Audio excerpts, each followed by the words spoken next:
Olá, meu amigo e minha amiga, meu irmão e minha irmã. É sempre um prazer imenso interagir com todos vocês, fazer novos vídeos, fazer novas transmissões. Estou passando aqui rapidinho para fazer mais uma breve transmissão, dando continuidade ao estudo sobre as imagens de escultura. As imagens de escultura pode ou não pode? Então nós já vimos falando sobre isso em vídeos anteriores e vamos aqui dar a continuidade.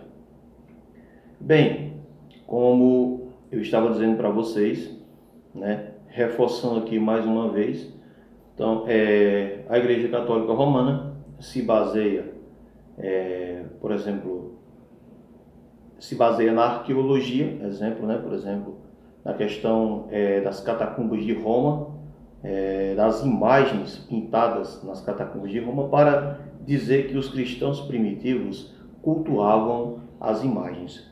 Então, como já demonstrei a vocês aí em vídeos anteriores, certo? Que essas imagens que eram pintadas nas catacumbas de Roma, primeiro de tudo, para que vocês possam entender, explicar aqui o que são as catacumbas. As catacumbas de Roma era onde as comunidades judaico-cristãs sepultavam seus mortos, certo? E lá eles também se reuniam para celebrar a Eucaristia e celebrar ali os santos mistérios, certo? Então, explicando para vocês aqui, para que vocês possam entender o que é catacumba, para depois explicar. Então veja, esses lugares ficavam, os lugares subterrâneos, onde lá eles sepultavam seus mortos, lá faziam as suas celebrações. Então, vamos lá. Então, o que acontece? Então, lá, os cristãos pintavam, nas catacumbas, nas paredes das catacumbas, pintavam, faziam essas imagens pintadas, não eram esculturas, certo? Tridimensionais, mas bidimensionais. Então veja, e não tinham fins cultuais, ou seja, o culto, a celebração não era voltada para aquelas imagens tinham mais fins pedagógicos para instruir e educar, ou seja, mostrar ali aos cristãos realmente como eram as narrações bíblicas, pois muitos cristãos daquela época não sabiam ler, certo? Então, quando viam aquelas imagens, eles aprendiam, Então, justamente isso. Então, o objetivo não era levar para um fim idolátrico, certo? Como se tornou posteriormente na Igreja Católica Apostólica Romana a instituição como nós conhecemos hoje. Então, vamos lá explicando para que vocês possam entender. Então veja, os chamados padres pré-nicenos, ou seja, antes do Concílio de Nicéia, eles sempre resistiram à idolatria, sempre pregaram contra a idolatria, certo? E como nós sabemos, a idolatria realmente era uma prática pagã, certo? Então era algo muito comum entre os pagãos. E os padres pré-nicenos, eles condenaram taxativamente esse ato idolátrico. Já os padres pós-nicenos, eles enfatizam constantemente nos seus escritos a questão da veneração às imagens, certo? E também às relíquias. A Igreja Católica remonta a questão do início, do princípio da veneração das relíquias ao martírio de Policarpo, chamado de São Policarpo, que os cristãos queriam reunir seus restos mortais para colocar no lugar de honra para ser honrado em cada celebração anual do seu aniversário, seu aniversário de morte, sempre quando celebrar o seu aniversário de morte. Nós podemos ver isso no martírio de Policarpo. Realmente existe esse documento, mas esse documento não explica, não diz que o culto ali seria prestado ao corpo, aos restos mortais de Policarpo, que seria direcionado aos restos mortais de Policarpo, mas diz que seria feito em honra, mas para a memória dele, ou seja, no sentido de seria feita uma celebração, ou seja, lá onde ele foi colocado, onde ele foi sepultado, em honra dele, em memória dele, mas não no sentido de se rezar para ele, de queimar incenso diante daquelas relíquias, de se prostrar diante daquelas relíquias, de prestar um culto, uma solenidade pública. Então, o texto não fala nada disso.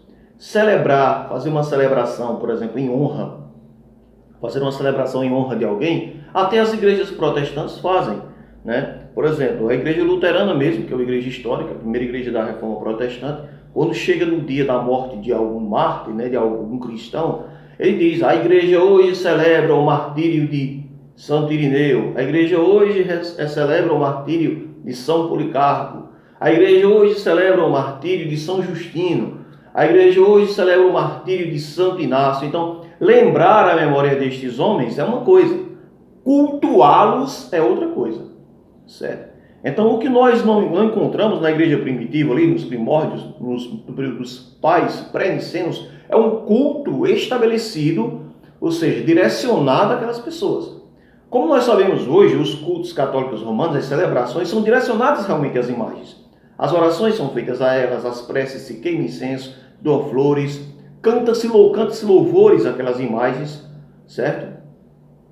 Então, por exemplo, tem até um hino da novena de Nossa Senhora do Perpétuo Socorro, exemplo, que diz assim: recorro, pois, à santa imagem, e nada há de me faltar, eternamente na viagem, né? Ao céu há de me guiar. Então, recorro à santa imagem. Então, nós vemos, de uma certa forma, que há realmente o culto direcionado, né? Então, nós vemos sempre os exageros que seguiram depois, né? Então, por exemplo, vou citar aqui outro exemplo. São Luís Maria Grignon de Montfort, por exemplo, no seu escrito Tratado da Devoção Mariana, da devoção da Virgem Maria, ele diz que existem coisas que são pedidas a Deus que não são ouvidas, mas são ouvidas quando se pede a Maria. Então a gente vê, minha gente, que é claro que existe um exagero que não existia na igreja primitiva. Certo que tudo isso foi um desenvolvimento histórico, Há uma tentativa de se voltar, né? Hoje, por exemplo, tanto que se você prestar atenção, as igrejas, as paróquias que estão sendo construídas hoje, elas não têm muita ênfase às imagens, certo? Não sei se vocês já prestaram atenção, não tem muitas imagens como as igrejas antigas. Estão querendo tirar mais do foco, né? Então estão tentando consertar, mas aí é impossível, porque vai mexer com tradição, vai mexer com muita coisa, né, que foi estabelecida aí depois, e não vai conseguir fazer esse retorno, acredito que não. Mas a gente vê que já existe essa tentativa, né? Você pode olhar nas paróquias que são construídas agora, nas capelas recentemente, não tem tanta ênfase às estátuas. E lembrando aqui que essas estátuas, ou seja, estátuas tridimensionais, elas foram estabelecidas depois, né? Então, porque, por exemplo, a igreja dos primórdios do cristianismo, como, por exemplo, que tinha essas imagens pintadas como fins pedagógicos, mostrando para vocês, que não tinham fins cultuais. Mesmo assim, essas imagens eram pintadas, não eram imagens tridimensionais. Por exemplo, a igreja ortodoxa, que houve um rompimento entre a igreja católica e a igreja ortodoxa em 1054, certo? Como nós sabemos.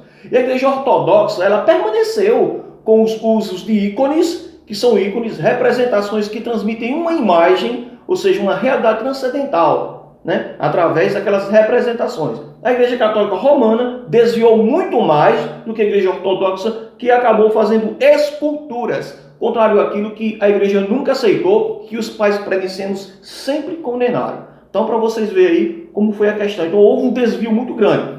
Claro, as duas igrejas, as duas ramificações, ortodoxa e a Igreja Católica, se desviaram, mas a Igreja Católica Romana se desviou muito mais, certo? Então, quando você estuda a história do cristianismo, você vai entender isso. Então, nós iremos dar continuidade a este estudo aí nos vídeos posteriores. Deus abençoe a todos vocês.